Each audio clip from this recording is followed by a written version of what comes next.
এই শোনো না, ভালোবাসার নতুন নতুন গল্প পেতে আমাদের চ্যানেলটি সাবস্ক্রাইব করে পাশে থাকা বেল আইকনটি বাজিয়ে দিও, কেমন? হুম হুম।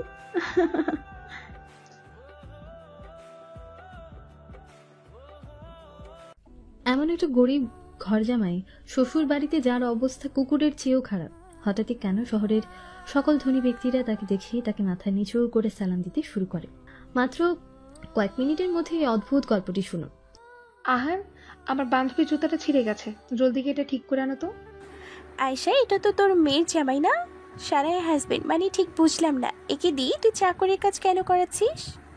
ওকে তুই চাকুরি মনে কর, তাছাড়া ওর মতো একটা গরিব ছোট লোকের বাচ্চার জন্য এটাই অনেক। হ্যাঁ, শাশুড়ির মুখ থেকে নিজের সম্পর্কে এমন কথা শুনে আহানের মন একটু খারাপ হয়েছে, তবে এখন এসব শুনে আগের মতন ততটা খারাপ লাগে না। কেমন জানি এসব ওর অভ্যেসে পরিণত হয়ে গেছে। কিন্তু আম্মা, আমি তো আপনার বাতিজি রিয়ার জন্য জুয়েলারি আনতে যাচ্ছিলাম। এটা শুনতে আয়শা হঠাৎ রেগে যায় আর বলে, শাট আপ। দ্বিতীয়বার যদি তোর ওই বাজে মুখে আম্মা ডাক শুনেছি, আমার থেকে খারাপ আর কেউ হবে না। আয়শার পাশে দাঁড়ানোর বান্ধবী এমন শুনে বলে, আয়শা, এতই যখন ওকে ঘৃণা করিস, তাহলে নিজের মেয়ে সানায়াকে কেন ওর সাথে বিয়ে দিলি? এই প্রশ্নটা আমাকে না, আমার জিনিয়াস হাজবেন্ডকে করিস। মুখে মুখে তো আহান হচ্ছে দেশের নামকরা চৌধুরী ফ্যামিলির জামাই, কিন্তু কেউই ওকে দেখতে পারে না। বলতে গেলে ওর সম্মান একজন সামান্য ভিখারির থেকেও কম।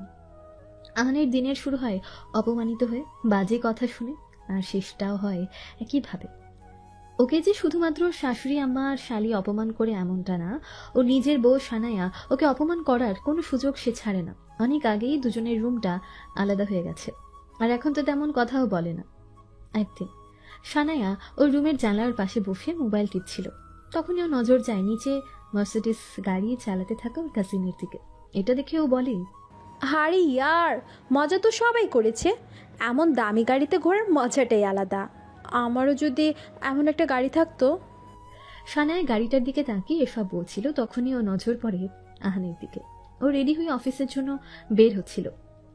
আহানকে দেখে ও বলে, কিন্তু আমার ভাগ্য আর এসব কোথায় জানি না। কি ভেবে পাপা আমাকে এর মতো একটা ছেলের সাথে বিয়ে দিল, যার কিনা আমার ছোট্ট কোনো ইচ্ছে পূরণ করার ক্ষমতা নেই। কি ভেবে যে সেই দিন পাপার কথা মেনে নিয়ে এর মতো একটা গরিব ছেলের সাথে বিয়েতে মত দিয়েছিলাম, ভাবতেই তো এখন আমার নিজের কপাল চাপড়াতে মন যাচ্ছে। সানায়ের মুখে এমন কথা শুনে আহানের খুব খারাপ লাগলো। ও সেখানে দাঁড়িয়ে কিছু একটা ভাবতে থাকে, আর কিছু সময় পরে ও অফিসের জন্য বেরিয়ে গেল। আহান তালুকদার নামটা শুনলেই মনে হয় বাংলাদেশের টপ কোনো বিজনেসম্যান ফ্যামিলির ছেলেও, কিন্তু আমরা যে আহানকে নিয়ে কথা বলছি সে হলো খুব সাধারণ একটা ছেলে, সামান্য বেতনে ব্যাংকে চাকরি করে। আহান যদিও কোটিপতি ব্যবসায়ী পরিবারের জামাই, তবে ওর অবস্থা দেখে ঘরের চাকররা পর্যন্ত বলে, কখনো টাকা পয়সা লাগলে বইল, তোমার এমন অবস্থা দেখতে আমাদের কষ্ট হয়। আহান আজকে অফিসে না গিয়ে শহরের সব থেকে বড় গাড়ির শোরুমে চলে আসে। এখানে সব দামি দামি গাড়ি বিক্রি করা হয়। আহান দরজা খুলে ভেতরে ঢুকতে একজন ওর কাছেই ছুটে আসে। এখানে সব থেকে দামি বেঞ্চ কার দেখাও। লোকটা আহানের এমন অবস্থা শুনে হেসে ওঠে। সকাল সকাল কি কিছু খেয়ে এসেছো? জানো তো বেঞ্চ কার কেমন দেখতে? তোমাকে দেখে তো মনে হচ্ছে তুমি সাইকেলও কিস্তিতে কেন। আইসিরে রবিন হুড। আহান ওর মানিব্যাগ থেকে একটা গোল্ডেন কার্ড বের করে লোকটার সামনে ধরে বলে, এই নাও আমার কার্ড, আর গাড়িটা আজই ডেলিভারি হয়ে যাওয়া চাই। এটা শুনে লোকটা হাবভাব একটু বদলে গেল। ও আহানের পা থেকে মাথা পর্যন্ত একবার ভালো করে দেখল। লোকটা কার্ডটা হাতে নিতে ওর চোখ পড়ে কার্ডের নিচে ছোট করে লেখা সে নামটার দিকে, যেটা দেখে লোকটা অনেকটা ঘাবড়ে যায়। হঠাৎই ওর কপাল বেয়ে ঘাম পড়তে থাকে। ভয় কাঁপতে কাঁপতে আহানের দিকে তাকিয়ে বলে, স্যার আপনি এখানে? অবশেষে চিনতে পারলে আমাকে। হ্যাঁ, আমি আহান তালুকদার, তালুকদার গ্রুপ অফ কোম্পানির একমাত্র মালিক। আর একটুকুই বলে আহান সেখান থেকে চলে গেল। কে এই আহান তালুকদার, আর কেনই বা ও এতটা সাধারণভাবে রয়েছে? কি হবে যখন সানায়া আহানের আসল পরিচয় জানতে পারবে? আর কেনই বা সানায়ার বাবা সানায়ার বিয়ে আহানের সাথে দিয়েছে? সে কি আহানের আসল পরিচয় জানেন? এই সকল প্রশ্নের উত্তর আপনারা আগে জানতে পারবেন। গাড়ির শোরুম থেকে আহান যখন ওর অফিসে পৌঁছালো তখনই ওর ফোনটা বেজে উঠল। পকেট ঘাঁটতে ফোনটা বের করতে দেখে স্ক্রিনে ভাসছে রিয়ার নাম। রিয়া হচ্ছে সানায়ার কাজিন। রিয়া সবসময় আহানকে অপমানিত বোধ করার জন্য একের পর এক প্ল্যান করতেই থাকে। বাজতে থাকা মোবাইলটার দিকে তাকিয়ে আহান একটা লম্বা নিঃশ্বাস নিয়ে কলটা রিসিভ করে। তখনই ফোনের ওপাশ থেকে ভেসে আসে, কি ব্যাপার দুলা ভাই, আপনি আমার কল ধরছেন না কেন? আরে না, আমি তো তখন রিয়া আহানকে থামিয়ে দিয়ে বলে, যাক, এসব বাদ দিন। আর এক কাজ করেন, শাহ জুয়েলার্সে আমার একটা নেকলেস আছে, আমি মালিককে কল করে দিয়েছি, আপনি প্লিজ নেকলেসটা একটু নিয়ে আমার বাড়িতে আসুন। আর হ্যাঁ, হঠাৎই আহান বলে ওঠে। রিয়া, আমি মাত্রই অফিসে এসেছি। আর তখন রিয়া বলে, আমার প্যারে দুলা ভাই, আপনার মুখে না এসব অফিসের কথা মানায় না, খান তো সেই আমাদেরই টাকায়, তাই এসব অজুহাত আমাকে দেখাবেন না। 1 ঘন্টার মধ্যে আমার নেকলেস যেন হাতে পায়।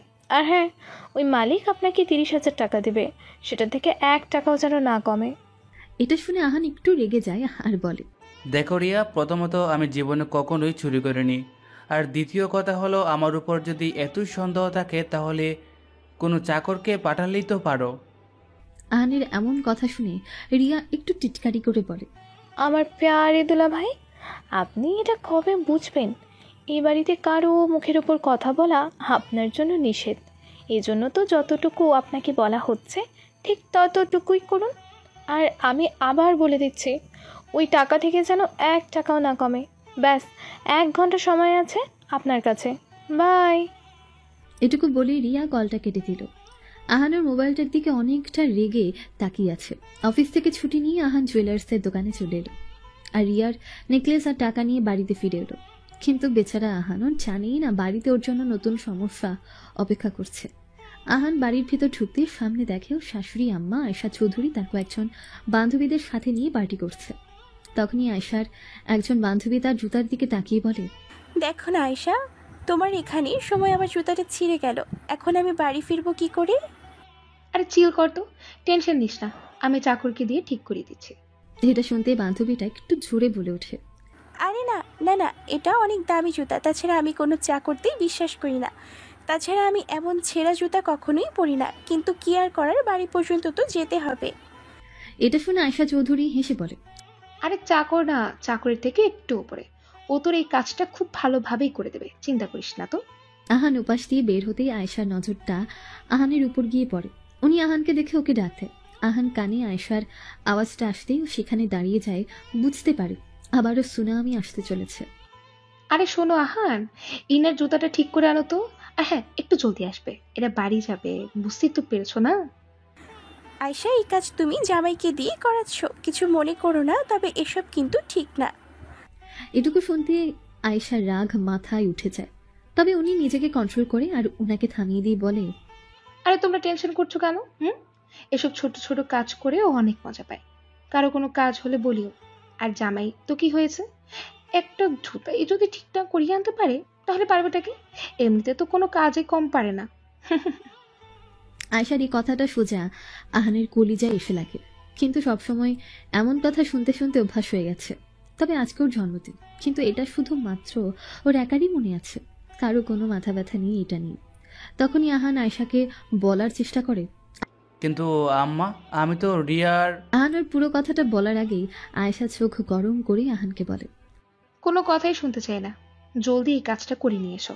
আজকাল দেখছি বেশ মুখ চলছে তোমার, মেয়ের জামাই বলে একটু সম্মান পাচ্ছ। ভিখারি কোথাকার, জানি না সানায়া কোন কোন জন্মের শাস্তি পাচ্ছে, যার জন্য এমন অকেজো একটা স্বামী ওর ভাগ্যে জুটেছে। আয়েশা চৌধুরী ওনার কথা শেষ করতে ওনার বান্ধবী এসে আহানকে ওনার জুতাটা দেখিয়ে বলে, ব্যাস, এখানটায় একটু সেলাই করে আনলেই হবে, এটা অনেক দামি জুতা, তাই ভালো একটা দোকানে যেও। এটুকু বলেই তিনি আহানের হাতে ওনার জুতাটা ধরিয়ে দিল। আহানের মাথা নিচু করে ওই জুতাটার দিকে তাকিয়ে থাকে। ইচ্ছে না থাকলেও ওকে এই কাজটা করতে হচ্ছে। ওকে যেতে দেখে ইয়ামিনী চৌধুরীর বাকি 2 বান্ধবীও আহানকে কাজ ধরিয়ে দিল। আহান বেচারা সবার কথা শুনতে থাকে আর সামনে দেয়ালে ঝুলানো সানায়ার ছবি দেখে মনে মনে বলতে থাকে, এত অপমানের পরেও আমি এই বাড়িতে পড়ে আছি শুধুমাত্র তোমার জন্য। আমি তোমাকে হারাতে চাই না সানায়া, তবে আমি জানি না কতদিন এভাবে আর কতদিন সবকিছু করতে পারবো। আহান বাড়ির বাইরে চলে আসে। বাড়ির বাইরে এক কোনায় অনেকটা পুরনো বাইক দাঁড় করানো। আহান গিয়ে ওটার উপর বসে। আহান বাইক চালাচ্ছিল, তখনই ওর ফোনে একটা মেসেজ আসে আর মেসেজটা দেখতেই আহানের দুঃখী মনটা ভালো হয়েছে। আজকে একটু আপনি আমার অফিসে আসতে পারবেন, আর্জেন্ট দরকার ছিল। মেসেজটা পড়তেই আহানের ঠোঁটে একটা হাসি ফুটে ওঠে। সারাদিনের টেনশন যেন এক মুহূর্তে দূর হয়ে গেল। আজকে প্রথমবার সানায়া আহানকে ওর অফিসে আসতে বলেছে। এই একজনই তো আছে ওর জীবনে, যার হাসি দেখে ও নিজেকে জীবিত রাখে, যার একটা মিষ্টি কথা ওর জীবনের প্রতিটা মুহূর্ত রংধনুর মতন রঙিন করে দেয়। পারলে তো সানায়ার সকল খুশির জন্য নিজেকে 1000 বার কুরবান করে দিত। মেসেজটা পড়ে আহান মুচকে হেসে বলে, আজ এই প্রথমবার তুমি আমাকে তোমার অফিসে ডেকেছো সানায়া। আমি জানতাম আমার জন্মদিন কারো মনে থাকুক আর না থাকুক, তোমার ঠিকই মনে আছে। এজন্য তো এত জরুরিভাবে ডেকেছো। আমি তোমার এই সারপ্রাইজটার জন্য অপেক্ষা করছিলাম। এটুকু বলে আহান ওর বাইকটা স্টার্ট করে। গন্তব্য চৌধুরী কনস্ট্রাকশন। আসার পথে আহানের নজর পড়ে রাস্তার পাশে থাকা একটা ফুলের দোকানের দিকে। আর কিছু একটা ভেবে ফুলের দোকানটার সামনে বাইকটা দাঁড় করায়। মানিব্যাগটা বের করে খুলতেই দেখে 500 টাকার একটা নোট আর কিছু খুচরো পয়সা রয়েছে। আহান ওই 500 টাকার নোটটার দিকে তাকিয়ে একটা বড় নিঃশ্বাস নিয়ে বলে, অফিসে পরার জন্য কাপড় কিনবো ভেবেছিলাম, তবে সমস্যা নেই, পুরানগুলা দিয়ে চালিয়ে নেব। আমি বরং এটা দিয়ে সানের জন্য ফুল নিয়ে নিই। লাল গোলাপ তো ওর খুব পছন্দের, দেখলে অনেক খুশি হয়ে যাবে। যেই ভাবা সেই কাজ। আহান ওই টাকা দিয়ে সানায়ার জন্য একটা লাল গোলাপের বুকে বানিয়ে নেয়। আহান ওটা নিয়ে ওর বাইকের কাছে আসতেই ও রিয়া আর ওর শাশুড়ির দেওয়া কাজের কথা মনে পড়েছে। আহান ওই ছেঁড়া জুতাটার দিকে তাকিয়ে বলে, মাফ করবেন ডিয়ার আন্টিস অ্যান্ড শাশুড়ি আম্মা, আমি আপনাদের কাজটা করতে পারলাম না। আমার কাছে সানায়া সবার আগে। এটুকু বলে ওই জুতাটা হাতে নিয়ে সেটা পাশের ময়লা ড্রেনে ছুঁড়ে মারে। আজকে প্রথমবার আহান চৌধুরী কনস্ট্রাকশনের অফিসে যাচ্ছিল, যেটা সানায়ার দাদু, বাবা আর চাচা মিলে পরিচালনা করে। আহান মনে মনে অনেকটা খুশি ছিল। ওখানে পৌঁছে আহান জলদি অফিসের ভেতর যাচ্ছিল। ঠিক তখনই সামনে আসতে থাকা একটা লোকের সাথে ওর ধাক্কা লাগে, যার ফলে আহানের হাত থাকা ফুলের বুকেটা নিচে পড়ে গেল। লোকটাকে দেখে মনে হচ্ছে সে অনেক বড় লোক। নীল একটা স্যুট আর চোখে কালো চশমা পরা, পুরো হিরোদের মতন লুক তার। লোকটার নাম রনি শিকদার, আর ইনি হচ্ছেন সানায়ার সব থেকে বড় ক্লায়েন্ট, যিনি কিনা মাত্রই সানায়ার কেবিন থেকেই বের হয়েছে। রনি আহানের দিকে তাকিয়ে রেগে চিৎকার করে বলে, ইউ ইডিয়েট, চোখে দেখতে পাস না? রনি নিজের স্যুট ছাড়তে ছাড়তে রেগে বলে, কই থেকে যে এরা আসে, আর তোর মতো লোকের এই অফিসে ঢোকার যোগ্যতা এখনো হয়নি। আর যেভাবে ঘুরছিস মনে হচ্ছে এটা তোর নিজের বাপের অফিস। আর কে রে তুই? হয়তো রনি আহানের এমন বেঢঙের কাপড় পরা দেখে ভেবেছে ও এখানের চাকর বা অফিস বয় হবে। তখনই রনির চোখ পড়ে নিচে পড়ে থাকা ফুলগুলোর দিকে। ও হঠাৎই ফুলগুলোকে পা দিয়ে পিষে সেখান থেকে চলে গেল। আহান মাথা নিচু করে ফুলগুলোর দিকে তাকিয়ে আছে, যেটা মাত্রই রনি পিষে দিয়ে গেছে। এগুলো ও অনেক যত্নে সানায়ার জন্য এনেছিল। অন্যদিকে সানায়া ওর কেবিন থেকে সবকিছু দেখছে। চোখে ওর পানি টলমল করছে। এক নজরে আহানের দিকে তাকিয়ে আছে। আহান উপরের দিকে তাকাতেই সানায়াকে দেখতে পায়, আর ওকে দেখতে আহান ওর সকল অপমান এক মুহূর্তে ভুলে যায়। সানায়ার দিকে তাকিয়ে আহান নিজেকে বলে, আমি জানি সানায়া তুমি আমাকে অনেক ভালোবাসো, এজন্য তো আমার এই অপমানে তোমার চোখে বানি। তুমি দেখো জলদি আমি সব ঠিক করে দেব, আমাদেরও সময় আসবে। মনে মনে এসব বলতে বলতে আহান সানায়ার কেবিনে চলে আসে। সানায়া এগিয়ে গিয়ে ওর কেবিনের জানালার কাছে পর্দা টেনে দেয়। আহান সানায়ার কাছে এসে অনেক যত্নে ওর চোখের পানি মুছে দিয়ে বলে, কান্না করো না তো, যা হয়েছে আমার সাথে হয়েছে, তুমি এসব নিয়ে টেনশন করো না তো। আর যেটা হয়ে গেছে সেটা নিয়ে চিন্তা না করাই ভালো। আহানের এটুকু বলতে সানায়ার রাগটা আকাশচুম্বী হয়ে গেল। ও আহানকে ধাক্কা দিয়ে দূরে সরিয়ে দিয়ে চিৎকার করে বলে ওঠে, দূরে সরুন, কেন চলে যাচ্ছেন আমার জীবন থেকে? জাহান্নাম বানিয়ে দিয়েছেন আমার পুরো জীবনটাকে। সানায়ার মুখে হঠাৎ এমন কথা শুনে আহান শক খেল। সানায়ার থেকে এমনটা আশাই করেনি। অবাক হয়ে সানায়ার দিকে তাকিয়ে আছে। সানায়া বলে, জানি না কি এমন পাপ করেছি যার জন্য এত বড় শাস্তি পাচ্ছি। আচ্ছা, আপনি চানটা কি বলুন তো? পাপা জোর করে আপনার সাথে আমাকে বিয়ে দিয়েছে, আর সেটার জন্য আমাকে এতটা কষ্ট পেতে হচ্ছে। আরে আপনি তো আমার যোগ্য কখনই ছিলেন না, এই জন্যই তো আপনাকে আমি আমার স্বামী মানতেও লজ্জা লাগে। আজকে ড্রাইভার নেই বলে আপনাকে ডেকেছি, কিন্তু আমি তো আর জানতাম না আমার স্বামী এটারও যোগ্য না। সানায়ার চোখে আবার পানি চলে এলো। যেখানেই যাই আপনার জন্য আমাকে অপমানিত হতে হয়। আপনি না আমার জীবনে একটা বিশ্রী জিনিস, যাকে না পারছি ফেলতে, না পারছি রাখতে। এটুকু বলেই সানায়া ওর কেবিন থেকে বাইরে বের হয়ে যায়। আহানও ওর পেছন ছুটে। ফ্লোরে এভাবে ফুল পড়ে থাকতে দেখে সানায়া বলে, আরে এইসব কি? এখানে এত নোংরা জিনিস পড়ে কেন? এটাকে তুলে জলদি ডাস্টবিনে রাখো। সানাই অনেকটা রেগে ওখানে এক কর্মচারীকে এটা বলে, আর ফুলগুলোর উপর পা দিয়ে সেখান থেকে হেঁটে চলে যায়। রনি শিকদার অনেকক্ষণ যাবৎ ওর গাড়িতে বসে সানাইয়ের জন্য অপেক্ষা করছিল, আর আহানের সামনে সানাইয়া রনির গাড়িতে উঠে বসে আর বিজনেস মিটিং এর জন্য সেখান থেকে চলে যায়। আহান এক নজর ওর বাইকটার দিকেই তাকায়।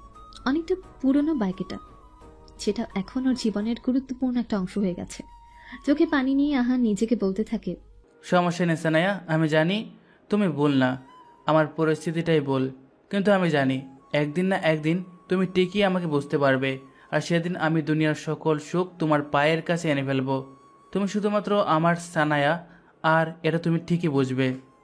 অনেকটা রাত হয়ে গেছে। আহানের মনটা ভালো ছিল না, তাই একটা নির্জন স্থানে বাইকটা রেখে সেটার উপরে বসে দূর আকাশের তারা দেখছিল। তখনই ওর পাশে রাখা ফোনটা বেজে উঠল। স্ক্রিনের দিকে তাকাতেই দেখে গ্রেট আয়েশা চৌধুরী ওকে কল করেছে। কলটা রিসিভ করতে ওপাশ থেকে আওয়াজ আসে, কোথায় ছিলে তুমি? হ্যাঁ, তুমি জানো তোমার জন্য আজকে আমাকে কতটা অপমানিত হতে হয়েছে? তার উপর তোমার ফোনও বন্ধ। কই থাকো সারাক্ষণ? হ্যাঁ, প্রথমত আহানের আজকে জন্মদিন ছিল, তার উপর সারাদিন ও সবার থেকে অপমানিত হয়েছে। মনের কষ্টটা একটু কমানোর জন্য কয়েকটা বিয়ার খেয়েছিল।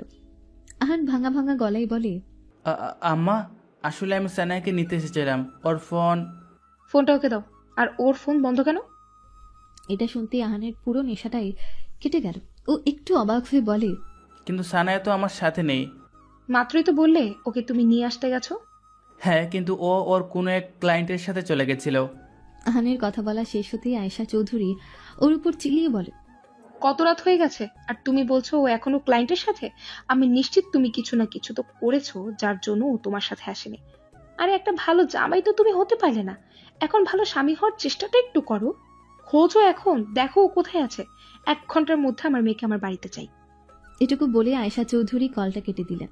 আহান সানায়ার নম্বরে কল করলো, কিন্তু ফোন বন্ধ। এটা দেখে অনেকটা টেনশন হতে থাকে ওর। আহানকে যদিও রনি তালুকদার চেনে না, তবে আহান সানায়ার মুখে রনিকে নিয়ে অনেক কিছুই শুনেছে, অনেক পুরনো ক্লায়েন্ট ওদের, আর ওর একটা নাইট ক্লাবও আছে। আহান ওর বাইকটা ক্লাবের সামনে এনে দাঁড় করিয়ে ভেতরে চলে গেল। ভেতরে অনেক শব্দ, গানের তালে তালে সবাই নাচছে। এদিক ওদিক তাকিয়েও আহান সানায়াকে দেখতে পেল না। কিছু একটা ভেবে আহান যখন ম্যানেজারের কাছে যাচ্ছিল, ঠিক তখনই পাশের এক রুম থেকে সানায়ার আওয়াজ শুনতে পেল, আর দৌড়ে গিয়ে এক ঝটকায় দরজাটা খুলে সামনে তাকাতেই আহান হা হয়ে গেল। দেখে রনি শিকদার খারাপ উদ্দেশ্য নিয়ে সানায়ার দিকে হাত বাড়াচ্ছে। আহানকে ওখানে দেখতেই রনি ওর উপর চিৎকার করে বলতে থাকে, তুই এইখানে? তোর সাহস কি করে হলো এইখানে আসার? আহানের চোখ রাগে লাল হয়ে গেল। রনির দিকে এগিয়ে গিয়ে কষে একটা চড় মেরে দিল ওর গালে। চড় খেতেই রনি মনে ধরা খাবার ভয় সৃষ্টি হয়, আরো কাঁপতে থাকে। সানায়ার চোখ দুটো বন্ধ হয়ে আসে। আহান রেগে রনির জামার কলার ধরে বলে, সানায়া তোকে কতই না বিশ্বাস করতো, নিজের বড় ভাই মানতো তোকে, আর তুই ছি, জানতে চাইছিলে না আমি কে? আমি আহান তালুকদার, আর সানায়া আমার স্ত্রী। আরে ইচ্ছা করছে তো তোকে এখানেই মেরে পুঁতে দিই, শুধুমাত্র সানায়ার জন্য কিছু করতে পারছি না। এটা বলে আহান ওর কলারটা ছেড়ে দিয়ে সানায়াকে কোলে তুলে নিয়ে সেখান থেকে চলে আসে। বাড়িতে এসে আহান সানায়াকে বেডে উপর শুয়ে দেয়, আর ওর পাশে দাঁড়িয়ে সানায়ার ঘুমাতো মুখটার দিকে তাকিয়ে বলে, আমি জানি তুমি আমার সাথে এক রুমে থাকতে পছন্দ করো না, কিন্তু আজকে তোমাকে এখানেই থাকতে হবে, কারণ তোমাকে এভাবে একা ছাড়া ঠিক হবে না। আহান একটা কম্বল সানায়ার গায়ের উপর টেনে দিয়ে নিচে কোনায় সোফার উপর গিয়ে শুয়ে পড়ল। সকালে সানায়ার ঘুম ভাঙতেও দেখে আহানের বেডের উপর শুয়ে আছে, আর সামনে সোফাতে বসে আহান একটা বই পড়ছে। এটা দেখতে চট করে ওর মাথাটা গরম হয়ে গেল।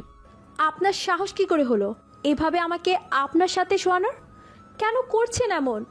এটা শুনে আহান বলে, সানায়া, তুমি রাতে অনেক মাথাল ছিলে, আর আমি রনির থেকে তোমাকে বাঁচিয়ে এখানে এনেছিলাম।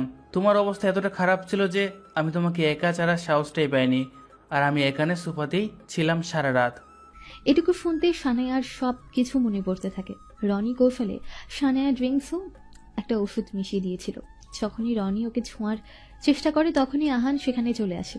ব্যাস এরপরেও জ্ঞান হারিয়ে ফেলে। এটুকু মনে পড়তে ও হঠাৎই চুপ হয়ে যায়।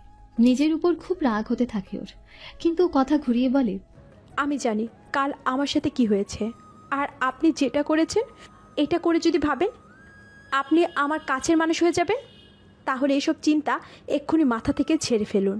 সানায়ার এমনভাবে বলা কথা দেখে আকাশ একটু মুচকি হাসে। সানায়া ওর ল্যাপটপ অন করে ইমেল চেক করতে থাকে, আর যেটা দেখে সেটা দেখে ও একদম শকড হয়েছে। এটা কি? আমার ড্রিম প্রজেক্ট। এই অফিসারটা আমার সব থেকে বড় ড্রিম প্রজেক্টে অ্যাপ্রুভাল রিজেক্ট করে দিয়েছে, কিন্তু কেন? তখনই সানায়ার মোবাইল ফোনটা বেজে ওঠে। স্ক্রিনে বড় বড় করে লেখা আসে দাদাভাই। আসলাম চৌধুরী, সানায়ার দাদাভাই চৌধুরী কনস্ট্রাকশনের সকল গুরুত্বপূর্ণ সিদ্ধান্ত উনি নিয়ে থাকেন। সানায়া কলটা রিসিভ করে কানে ধরল। কিছু সময় চুপ থেকে ওপাশ থেকে বলা কথাগুলো শুনতে থাকে, আর কিছুক্ষণ পরে ওর হাত থেকে মোবাইলটা নিচে পড়ে যায়। দাদাভাইয়ের কিছু কথা শুনে ও অনেকটা ঘাবড়েছে। ফোনটা তুলে কানে ধরতে ওপাশ থেকে দাদাভাই আবার বলে ওঠে, সানায়া, আমাদের কোম্পানির সব থেকে বড় প্রজেক্ট থেকে তোমাকে বাদ দেওয়া হয়েছে। আজ থেকে চৌধুরী কনস্ট্রাকশনের সাথে তোমার কোনো সম্পর্ক নেই, তাই ভালো হবে তুমি সবকিছু থেকে দূরেই থাকো। নিজের দাদাভাইয়ের এমন সিদ্ধান্ত শুনে সানায়া অনেকটা শকড হয়েছে আর বিছানার উপর বসে পড়ে। এটা দেখে আহান দৌড়ে সানায়ার পাশে চলে আসে। কি হয়েছে সানায়া? কে ফোন করেছিল? দাদাভাই ফোন করেছিল।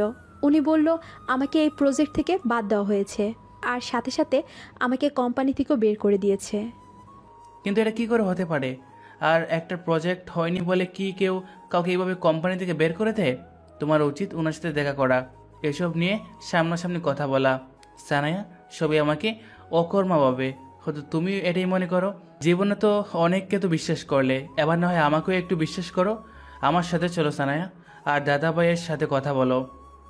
আহান সানায়াকে নিয়ে চৌধুরী কনস্ট্রাকশন অফিসে যাওয়ার উদ্দেশ্যে বেরিয়ে পড়ল। আর কিছু সময়ের মধ্যেই ও সানায়ার দাদাভাই অফিসে চলে এলো। দাদাভাই সানায়ার দিকে তাকিয়ে বলে, দেখো সানায়া, বিজনেসের ব্যাপারে আমি বরাবরই সিরিয়াস থাকি, আর আমি যে সিদ্ধান্তটা নিয়েছি সেটা কোনো প্রকার রাগ বা আবেগ থেকে নেইনি। এই নতুন বিল্ডিং এর প্রজেক্ট চৌধুরী কনস্ট্রাকশনের স্বপ্ন। তোমার দ্বারা এটা হচ্ছিল না, তাই আমি এখন এই প্রজেক্টটা আকাশকে দিয়েছি। কিন্তু দাদাভাই, এটা তো আমার ড্রিম প্রজেক্ট। আমি দিন রাত এটার জন্য মেহনত করেছি। আমি ওয়াদা করছি, আমি যেভাবেই হোক এই প্রজেক্টটার অ্যাপ্রুভাল নিয়েই ছাড়বো। আকাশকে এই প্রজেক্টটা দেওয়ার আগে প্লিজ আমাকে লাস্টবারের মতো একটা সুযোগ দিন। ঠিক আছে, তোমার কাছে শুধুমাত্র আজকের দিনটাই আছে। সানায়া উনার কথায় মাথা নাড়িয়ে হ্যাঁ বলে। আহানকে সাথে নিয়ে বাড়ি চলে আসে। আকাশ হচ্ছে সানায়ার কাছে। ও সানায়াকে বিজনেস থেকে বের করে দেওয়ার জন্য সবকিছুই করতে পারে। আকাশের একটাই লক্ষ্য, ভবিষ্যতে এই পুরো কোম্পানির মালিক হওয়া, আর ওর বাবা ওকে সব কাজে ওকে সাপোর্ট করে। আহান আর সানায়া সেই সরকারি অফিসে আসে যেখান থেকে ওদের এই প্রজেক্ট অ্যাপ্রুভাল নেওয়ার ছিল। ঠিক তখনই সানায়া সে অফিস থেকে আকাশকে বের হতে দেখে, আর এটা দেখে ও অনেকটা অবাক হয়। আকাশ সানায়ার সামনে এসে বলে, আরে সানায়া, অ্যাপ্রুভাল নিতে এসেছি বুঝি? কিন্তু আফসোস, সেটা আর হবে না, কারণ অফিসারটাকে আমরা কিনে নিয়েছি। সানায়া আকাশের দিকে তাকিয়ে সেখান থেকে ভিতরে চলে যায়। অফিসে তখন কিছু একটা মিটিং চলছিল। সানায়া সেটাকে ইগনোর করে একজন লোকের সামনে গিয়ে দাঁড়ায় আর একটু রেগে বলে, মিস্টার জাকির, আপনার সাথে আমার কিছু কথা ছিল। বলুন, কি এমন কথা? আমি শুনছি। চৌধুরী কনস্ট্রাকশনের আন্ডারের শহরের মেন পয়েন্টে যে বিল্ডিংটা তৈরি করা হবে, সেটা সকল প্রয়োজনীয় কাগজপত্র সব কিছুই ঠিক থাকার পরেও আমাকে অ্যাপ্রুভাল কেন দিল না? তখনই সানায়ার পেছন থেকে একটা মেয়ে বলে ওঠে, কারণ আমি ওনাকে এমনটা করতে মানা করেছি। পেছন থেকে এমন কিছু শুনে আহান আর সানায়া পেছনে ঘুরে তাকায়, আর মেয়েটাকে দেখতে সানায়া যেন চমকে যায়। আরও নিজের অজান্তে বলে ওঠে, তানিয়া, তুই এখানে? হ্যাঁ, আমি এখানে, আর এখানেই চাকরি করি আমি। আর তুমি যে জাকির সাহেবের সাথে কথা বলছো, উনি আমার স্বামী। আমি যখনই দেখলাম তোমার আমার স্বামী থেকে অ্যাপ্রুভাল লাগবে, তখনই আমি ওনাকে এটা দিতে মানা করেছি। তার এমনিতে তো তোমার অনেক টাকা, তো এত টাকা দিয়ে করিয়ে নিও যার থেকে পারো। আহান কিছুই বুঝতে পারছে না এই মেয়েটা ওর স্ত্রীকে কি করেছে না, আর এসব কি বলছে। আহান এসব নিয়ে ভাবছিল, তখন ওর পাশ থেকে সানায়া বলে ওঠে, তানিয়া, যা হয়েছিল মানছি, আমার ভুল ছিল, তখন আমি নির্বোধ ছিলাম। প্লিজ এসব ভুলে যা। আমি এটা কখনোই ভুলতে পারবো না। যখন আমার বিয়ে ঠিক হয়েছিল, আর এটা যখন তোমাদের সবাইকে বলেছিলাম, তখন শুধুমাত্র তুমি আমার বেকার স্বামীকে নিয়ে মজা করেছিলে, আমাকে নিয়ে মজা করেছিলে। তোমার জন্যই আমার সব বান্ধবীরা আমার উপর হাসছিল। তানিয়া, আমি ওটার জন্য মন থেকে ক্ষমা চাচ্ছি। এভাবে ক্ষমা চেয়ে কোনো লাভ নেই সানায়া। ওই দিনের প্রতিদান আজ তোমাকে দিতে হবে, অপমানের বদলে অপমান। এটা শুনে সানায়া একটু অবাক হয় আর বলে, মানে কি বলতে চাস? তানিয়া আহানের দিকে তাকায়। এটা তোমার স্বামী তাই না? তো এই কোথাকার কোন মহারাজা শুনি? এর তো আমার স্বামীর পাশে দাঁড়ানোর কোনো যোগ্যতাই নেই, তার উপর শোনে ঘর জামাই থাকে। সানায়া একটু রেগে বলে, তানিয়া তুই কিন্তু ভুল করছিস। এটা শুনে তানিয়া একটু হাসি আর বলে, আরে আমি তো এখনো শুরুই করিনি। ওকে, তাহলে এবার শোনো, অ্যাপ্রুভাল নিতে চাইলে এখানে পুরো স্টাফদের সামনে তোমার স্বামীকে আমার সামনে বসে হাত জোর করে আকুতি মিনতি করে অ্যাপ্রুভাল ভিক্ষা চাইতে হবে।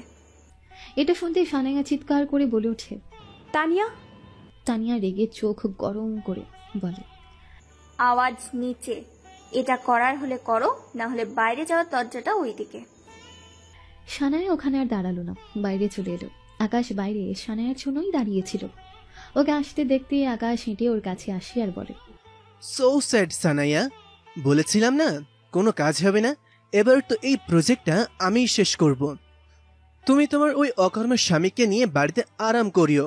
আরে তোমার স্বামীটা আবার কই গেল? আকাশকে কথার উত্তর দিতে গেলে সানায়া থেমে গেল আর পেছনে তাকিয়ে দেখে আহান সত্যি ওর সাথে নেই।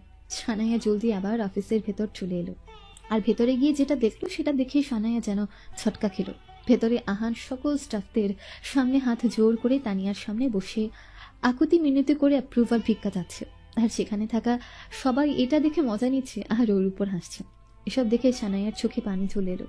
ও জলদি আহানের দিকেই যাচ্ছিল, তখন তানিয়া এসে ওর পথ আটকায় আর হেসে হেসে বলে, বাহ সানায়া, ছেলেটা সত্যি তোমাকে অনেক ভালোবাসে, তোমার জন্য সবকিছুই করতে পারে। আচ্ছা, কোথায় পেয়েছো এটাকে? যাই হোক, অভিনন্দন, অ্যাপ্রুভাল তুমি পেয়ে গেছো। তখনই সানায়ার পেছন থেকে আকাশ এসে বলে, আরে কিসব বলছেন? আমি আপনার স্বামীকে এটার জন্য টাকা দিয়েছি। তোমার টাকা তুমি ফেরত পেয়ে যাবে, আমার কাছে প্রতিশোধটাই সবার আগে। এটুকু বলেই তানিয়া সেখান থেকে চলে গেল। আহান মাথা নিচু করে সানায়ার কাছে এসে দাঁড়ায়। সানায়া অনেকটা রেগে আছে। ও বলে, আপনি নিজেকে কি ভাবেন? হ্যাঁ, কেন করলেন এমনটা? নিজের কি কোনো দাম নেই, সম্মান নেই আপনার? আরে আপনার কি মনে হয় এভাবে আপনাকে সবার সামনে অপমানিত করিয়ে আমি এই প্রজেক্টটা নিজের করে নেব? আমি কি এতটাই খারাপ? আহান মাথা নিচু করে বলে, একটা সময় তুমি আমার খেয়াল রেখেছিলে, আমার পাশে ছিলে, এবার আমার পালা। সানায়া কিছুক্ষণ আহানের দিকে রাগে চোখে তাকিয়ে থাকে। এর আগেও আহানের মুখে কথাও শুনেছে, সেটার মানে ও এখনো বুঝতে পারেনি। সানায়া রেগে গজগজ করতে করতে সেখান থেকে চলে গেল। সানায়া সেখান থেকে যেতেই আকাশ রেগে আহানকে বলে, তোর কি মনে হয় এসবের পরও সানাইয়া এই প্রজেক্টটা ভালোভাবে শেষ করতে পারবে? না, আমি থাকতে সেটা কখনোই হবে না। এটা শুনতে আহান একটু রেগে আকাশের দিকে তাকায়। কয়েক পা ওর দিকে এগিয়ে গিয়ে বলে, আমি থাকতে তুই কেন? কারোরই ক্ষমতা নেই ওর একটা চুলও বাঁকা করানোর। আহান আর সানায়া সেখান থেকে বাড়িতে চলে আসে। তখনই সানায়ার ফোনটা বেজে ওঠে। সানায়া দেখে ওর দাদা ভাই ওকে কল করছে। সানায়া, শুনলাম অ্যাপ্রুভাল পেয়ে গেছো? সানায়া একটু মুচকি হেসে খুশি হয়ে বলে, জি দাদা ভাই। ওয়েল ডান, তোমার এই সফলতার জন্য আজকে একটা পার্টি রেখেছি, তুমি আহানকে সাথে নিয়ে সময় মতো চলে আসিও। জি দাদা ভাই, ধন্যবাদ, আমরা চলে আসব। আহান ওর পেছনেই দাঁড়ানো ছিল। সানায়া কল কাটতেও বলে, কি হয়েছে? কে কল করেছিল? সানায়া আহানের দিকে তাকায়। দাদা ভাই একটা পার্টি রেখেছে আর সেখানে আমাদের যেতে বলেছে, মানে আমাকে আর আপনাকে। এটা শুনতেই আহান খুশি হয়ে যায়, যেটা দেখে সানায়া বলে, এখানে খুশি হওয়ার কিছু নেই, উনি বলেছে আপনি আমাকে ওখানে দিয়ে চলে আসবেন। আহান এটা শুনে ভিতরে ভেতরে অনেক খুশি হয়েছে, কিন্তু সেটা চেহারায় নিয়ে আসছে না। আহান একদিকে খুশি হলেও ভেতরে ভেতরে অনেকটা চিন্তা হচ্ছিল, কি পরে সেখানে যাবে, ভালো কিছুই তো নেই। এসব ভাবতে ভাবতে ও গিয়ে ওর আলমারিটা খুললো আর সামনে তাকাতেই ও চমকে গেল। এসব কি দেখছে ও? আলমারিতে নতুন নতুন অনেকগুলো স্যুট প্যান্ট দিয়ে ভরা আর নিচের তাকে অনেকগুলো জুতা সাজানো। এসব দেখে অনেকটা অবাক হয়ে ও সানায়ার দিকে তাকায়। এত অবাক হওয়ার কিছু নেই, আমি নিজের জন্য কিছু জামা কাপড় কিনেছিলাম যা আমার ততটা পছন্দ হয়নি, আর দোকানদারও টাকা ফেরত দিচ্ছিল না, এই জন্য আপনার জন্য এসব নিয়েছি, আর যাবার সময় এটা থেকে একটা পরে নেবেন। এটুকু বলেই সানায়া ও নিজের রুমে চলে গেল। ও নিজের রুমে গিয়ে বিছানার উপর বসতেই ওর ফোনটা আবার বেজে ওঠে। দেখে ওর কাজিন রিয়া ওকে কল করেছে। কল রিসিভ করতে রিয়া বলতে থাকে, সানায়া, দোকানদার বলছিল তুই নাকি আহানের জন্য স্পেশাল অর্ডার দিয়ে স্যুট বানিয়েছিস, কাহিনী কি রে? সানায়া বলে, আমি যদি আহানের জন্য কিছু করি তাহলে এতে দোষ কিছু আছে বলে তো আমার মনে হয় না। যাই হোক, এখন রাখি, পার্টিতে কথা হবে। সন্ধ্যা হয়ে গেছে। আস্তে আস্তে সকল লোকজন পার্টিতে আসতে থাকে। আসলাম চৌধুরী বেশ বড়সড় করেই পার্টিটার আয়োজন করেছে। আহানকে আজকে রাজপুত্রের মতো লাগছিল, সেটা আবার অনেকের সহ্য হচ্ছিল না। আহান আর সানায়াকে পার্টিতে দেখে রিয়া আর আকাশের মনে অন্য কিছু চলছিল। রিয়া আহানের দিকে তাকিয়ে আকাশ বলে, গতকাল আমি একটা কাজ করতে বলেছিলাম আহানকে, কিন্তু ও সেটা করেনি। কিছু না বলাতে দিন দিন মাথায় উঠে যাচ্ছে ও। তখন আকাশ বলে, ওকে নিয়ে তুই চিন্তা করিস না। আজকে এই পার্টিতে এমন কিছু ঘটবে যেটাতে সানাইয়া আর আহান দুজনই খুব অপমানিত হবে, আর এসবে পুরো দোষটাই থাকবে আহানের। রিয়া একটু অবাক হয়ে বলে, সবই তো বুঝলাম, তবে এটা হবে কি করে? এরা দুজন এসব নিয়ে কথা বলছিল। তখন আকাশ দেখে সানায়া আহানের থেকে কিছুটা দূরে সরে গেছে, আর সানায়াকে একা দেখে রিয়ার স্বামী শ্রাবণ সানায়ার কাছে চলে আসে। শ্রাবণ প্রথম থেকে সানায়াকেই পছন্দ করত, কিন্তু ওর পরিবারের চাপে রিয়াকে বিয়ে করতে হয়। কিন্তু এসবের পরেও শ্রাবণ সানায়ার সাথে একা কথা বলার কোনো সুযোগই কখনো হাতছাড়া করে না। কিন্তু অন্যদিকে সানায়া, ও তো শ্রাবণকে পাত্তাই দেয় না। দুলাভাই মানুষ, তাই সম্মান রক্ষার্থে হাই হ্যালো করতে হয়। শ্রাবণ আর সানায়া কথা বলছিল, তখনই আকাশ রিয়াকে বলে, এবার দেখ আমি এই আহানের সাথে কি করি। এটা বলি আকাশ হাতে একটা মদের গ্লাস নিয়ে আহানের দিকে এগিয়ে গেল, আর দূর থেকে একটু জোরে বলে ওঠে, আরে আহান, আজকে আবার এই শুটটা কই থেকে চুরি করলে? ওহো, মনে পড়েছে। এখন এই অকর্মা স্বামী নিজের স্ত্রীর টাকে ফুটানি করতে শিখে গেছে। তা না হলে তো তোমার এর যোগ্যতাই কোথায় এমন দামি স্যুট গায়ে পরার? এটা শুনে সেখানে আশপাশে থাকা লোকগুলো আহানের দিকে তাকিয়ে হাসতে থাকে। আর তখনই সেখানে গ্লাস হাতে রিয়া আসলো আর আহানকে বলে, আরে দুলা ভাই, আপনি তো জানেনই আকাশ মুখে যা আসে তাই বলে। আপনি এর কথায় কষ্ট পাইয়েন না। আর আমার দুলা ভাই ঘর জামাই তো কি হয়েছে, একটু না হয় বউয়ের টাকায় নষ্ট করছে, এতেই এভাবে বলার কি আছে? রিয়ার এমন কথা শুনে আকাশ হেসে উঠল। আহান আকাশের দিকে তাকাতে ও বলল, কিন্তু রিয়া, তোর কি মনে হয় আমাদের সানাইয়া আহানকে ভালোবাসে? না মানে ওই দেখ, নিজের স্বামীকে এখানে একা রেখে সে দিব্য অন্য কারোর সাথে হেসে কথা বলতেছে। আকাশের কথাই আহান ওইদিকে তাকায় যেখানে সানায়া শ্রাবণীর সাথে দাঁড়িয়ে কথা বলছে। তখনই রিয়া আহানের দিকে তাকিয়ে বলে, আরে এসব এখন বাদ দিন দুলা ভাই, পার্টিতে এসেছেন, একটু এনজয় না করলে হয়? চলুন একসাথে মিলে এনজয় করি। এটা বলি রিয়া একটা মদের গ্লাস আহানের দিকে এগিয়ে দেয়, কিন্তু আহান সেটা মানা করে দিয়ে বলে, না, আমি ওসব খাই না। আহান ওর কথা বলা শেষ করতেই পাশ থেকে আকাশ ওর হাতে থাকা গ্লাসটা আহানের ঠোঁটের উপর চেপে ধরে বলে, কামন আহান, লজ্জা পেও না তো। এটা বলতে বলতে আকাশ পুরো ড্রিঙ্কসটা আহানের মুখে জোর করে ঠেলে দিল। আকাশ ওর গ্লাসটা সরাতেই রিয়া ওর হাতে থাকা গ্লাসটা আহানের ঠোঁটের উপর চেপে ধরে বলে, আমি কি দোষ করলাম? আমার গ্লাসটা কেন ফাঁকা থাকবে দুলা ভাই? নিন নিন, এটাও খান। আহান মানা করতে থাকে, কিন্তু এতে জেদের কাছে হার মানে। কিছু সময়ের মধ্যে আহানকে নেশায় গ্রাস করে ফেলে। আকাশ আর রিয়া ওর এই অবস্থা দেখে মজা নিচ্ছে। আয়শা চৌধুরী আর আকাশের বাবা রায়হান চৌধুরী এই পার্টিতে চলে এসেছে। এছাড়া দাদাভাই আসলাম চৌধুরী পার্টিতে আসা সকলের সাথে হেসে কথা বলছে। তখনই আকাশ অনেকটা জোর গলায় মাতাল আহানকে দেখিয়ে বলে, লেডিস অ্যান্ড জেন্টলম্যান, পরিচিত হন আমাদের ঘরের জামাই মিস্টার আহানের সাথে। আপনারা কি জানেন এনার ভেতরে অনেক গোপন প্রতিভা আছে? সে কোন বংশে, কি কাজ করে, কিভাবে আমাদের বংশের সাথে সে সম্পর্ক করেছে, সবকিছু আজকে আপনাদেরকে বলবেন। কি তাই না দুলা ভাই? আহান ঠিক মতো দাঁড়াতে পারছে না, ঢুলছে। ঢুলতে ঢুলতে আকাশের কাছে এসে কাঁধে হাত রেখে বলে, ও, তাহলে এজন্যই তুমি আর রিয়া মিলে আমাকে জোর করে মদ খাইয়েছো? ঠিক আছে, এতই যখন জানতে চাচ্ছ তাহলে শোনো। আহান কিভাবে মাতাল অবস্থায় দেখেই ওখানে সবাই এক জায়গাতে জড়ো হয়ে এসব দেখতে থাকে আর এটার মজা নিতে থাকে। আহান আকাশের দিকে তাকিয়ে বলে, আমার কলেজার শালা, প্রথমে আমি তোমাকে নিয়ে বলতে চাই, তুমি এক নম্বরের লোভী আর স্বার্থপর মানুষ। চৌধুরী কনস্ট্রাকশনের সব কিছুর মালিক তুমি নিজে হতে চাও, তাই না? আর এজন্যই তুমি আমার সানাইকে তোমার রাস্তা থেকে সরাতে চাও। আর আর তুমি তো আমাদের সম্পর্কটাও ভাঙতে চাও, তাই না? এটুকু শুনতেই আকাশ এদিক ওদিক তাকিয়ে আহানকে বলে, আহান, কি সব আজে বাজে কথা বলতেছো? আহান আকাশকে চুপ করিয়ে দিয়ে বলে, এখনো তো আমার কথা শেষ হয়নি শালা সাহেব। হ্যাঁ, এই বিজনেস নিজের করার জন্য তুমি দিন রাত তোমার বাবার সাথে বাজে বাজে প্ল্যান করতে দেখো। আর দাদাভাই, তাকে তো এটা ওটা বুঝিয়ে সানার বিরুদ্ধে সিদ্ধান্ত নিতে বাধ্য করো। আহান আর আকাশের মধ্যে এমন কথা শুনে দাদাভাই সেখানে এসে বলে। আহান, এসব কি বলছো? আহান দাদাভাইয়ের দিকে তাকিয়ে বলে, আরে দাদাভাই, আমি আপনার ব্যাপারে আর কি বলবো। আপনি যদিও সানায়াকে সুযোগ দেন, তবে ভিতরে ভিতরে আকাশকেই বেশি ভালোবাসেন। এজন্যই তো আপনার সকল সিদ্ধান্ত আকাশের পক্ষে আর সানায়ের বিপক্ষে থাকে। তখন রিয়া সেখানে এসে জোর গলায় বলে, আহান, উনি আমাদের দাদা ভাই। আহান ওকে থামিয়ে দিয়ে বলে, চুপ থাকতো। আমি জানি সানায়ের বিরুদ্ধে তুমি আর আকাশ এখন এক হয়ে গেছো। যতই হোক ভাই বোন বলে কথা। আমি জানি তোমরা ওকে সবার সামনে অপমান করার জন্য আমাকে এভাবে জোর করে দৌড়ে মদ খাইছো, কিন্তু একটা কথা মনে রেখো, সানায়ের সাথে আমি আছি, আর আমি বেঁচে থাকতে সানায়ের কোনো ক্ষতি হতে দিব না। হঠাৎ আহানের চোখটা ভরে এলো। কিছু একটা ভাবতে ভাবতে বলে, সত্যি বলতে একমাত্র সানায়াই তোমাদের মধ্যে সব থেকে ট্যালেন্টেড। ও সবার খেয়াল রাখে। এর নিজেদের ফ্যামিলি বিজনেসকে এগিয়ে নিয়ে যাওয়ার পেছনে ওরই অবদানটা বেশি। এজন্য তো এত বেশি ষড়যন্ত্র হয় ওর বিরুদ্ধে। এসব চলছিল তখন সেখানে সানায়াও চলে আসে। আহান মাতাল অবস্থায় আছে, কিন্তু ও এখানে যা যা বলেছে সবকিছু সত্যি ছিল। আর এসব শুনে সানায়ার চোখেও পানি চলে এলো। তখনই আকাশ আহানের কাছে গিয়ে ওর হাত ধরে রেগে বলে, অনেক হয়েছে, আর না।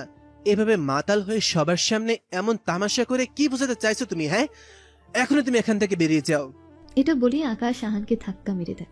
আহান মাতাল অবস্থায় ছিল, এজন্য নিজেকে কন্ট্রোল করতে না পেরে সামনে ফ্লোরের উপর পড়ে যায়। আহান সামনে তাকিয়ে দেখে ও একদম সানায়ার পায়ের কাছে পড়ে আছে। পেছন থেকে আকাশ এসে বলে ওঠে, তোর যোগ্যতা আগেও সানায়ার জুতার সমান ছিল, আর আজকে থেকে ঠিক তেমনটাই হয়েছে। আহান সানায়ার দিকে তাকালো। সানায়া নিচু হয়ে আহানকে ধরে দাঁড় করালো। আহান ঠিকমতো দাঁড়াতেও পারছে না, তাই সানায়া ওকে ভালো করে ধরে রেখেছে। হঠাৎই সানায়ার চেহারাটা বদলে গিয়ে রাগী রূপ ধারণ করে। ও আকাশ আর রিয়ার দিকে তাকিয়ে শক্তভাবে বলে, আজ তোমরা দুজনে নির্লজ্জতার সব সীমা অতিক্রম করেছ। কাউকে অপমান করার জন্য যে তোমরা কতটা নিচে নামতে পারো, এটা আজ এই প্রথম দেখলাম। কিন্তু একটা কথা তোমরা কান খুলে শুনে রাখো, আহানের সাথে কিছু করার আগে বা বলার আগে এটা একবার ভেবে নিও, ও আমার হাজব্যান্ড। এজন্য আজকের পর থেকে আহানের সাথে খারাপ কিছু করার আগে একটু ভালো করে ভেবে নিও, পরে তোমার সাথে কি হবে, আমি তোমার কি হাল করব। সানায়ার থেকে এমন এমন কথা শুনে আকাশ আর রিয়ার মুখ হা হয়ে গেল। ওরা কখনো ভাবতেও পারেনি সানায়া নিজে এভাবে আকাশকে সাপোর্ট করবে। অন্যদিকে আয়শা চৌধুরীর হালটা এদের থেকে উপরে। উনিও এখনো কখনোই কল্পনাও করেনি ওনার নিজের মেয়ে এমন একটা রাস্তার ছেলের হয়ে এদের সাথে এমনভাবে কথা বলবে। আয়শা চৌধুরী আকাশের পাশে এসে বলে, এসব কি হচ্ছে আকাশ? আকাশ একটু রেগে বলে, এই আহান আমাদের পরিবারের সব থেকে বড় বোঝা হয়ে গেছে আন্টি, আর সানায়া এই বোঝাটা সারা জীবন ঘাড়ে নিয়ে থাকতে চাইছে। আয়শা চৌধুরী বলে, কিন্তু এতে আমাদের কি করার আছে বলো? সানায়ের বাবাই তো জোর করে এই আহানকে সানায়ের গলায় ঝুলিয়ে দিয়েছে। আকাশ একটু দুষ্টুমির হাসি হেসে বলে, কে বলেছে আমরা কিছুই করতে পারবো না? যদি আপনি চান তাহলে আমরা ওদের এই সম্পর্কটাকে ভেঙে দিতে পারি। আয়শা চৌধুরী একটু অবাক হয়ে বলে, কি করে? আকাশ আয়শা চৌধুরীর কানে কানে কিছু একটা বলে। সেটা শুনতে আয়শা চৌধুরীর মুখে একটা হাসি ফুটে ওঠে। উনি বলে, ঠিক আছে, তবে এতে যেন আমার মেয়ের কোনো ক্ষতি না হয়। আকাশ এটা শুনে বলে, আপনি কোনো চিন্তা করেন না আন্টি, আমি এই আহানের এমন হাল করব যেটা ও কখনো কল্পনাও করতে পারবে না। এদিকে সানায়া আহানকে নিয়ে যেমন তেমন ভাবে পার্টি থেকে বাইরে চলে এসেছে। সানায়া এটা খুব ভালো করেই বুঝতে পেরেছে আজকে যা যা হয়েছে এসবের পেছনে আকাশ আর রিয়ার হাত রয়েছে। তবে সানায়া এটা ভেবে খুশি ছিল যে আহান আজকে যা যা বলেছে সবই সত্যি ছিল। আজকে সানায়ার সকল মনের কথাগুলোই যেন আহান সবার সামনে বলে দিয়েছে, যেটা কিনা সানায়া বছরের পর বছর চেষ্টা করেও কাউকে বলতে পারেনি। সানায়া আহানকে ধরে ওর বেডে শুয়ে দিল।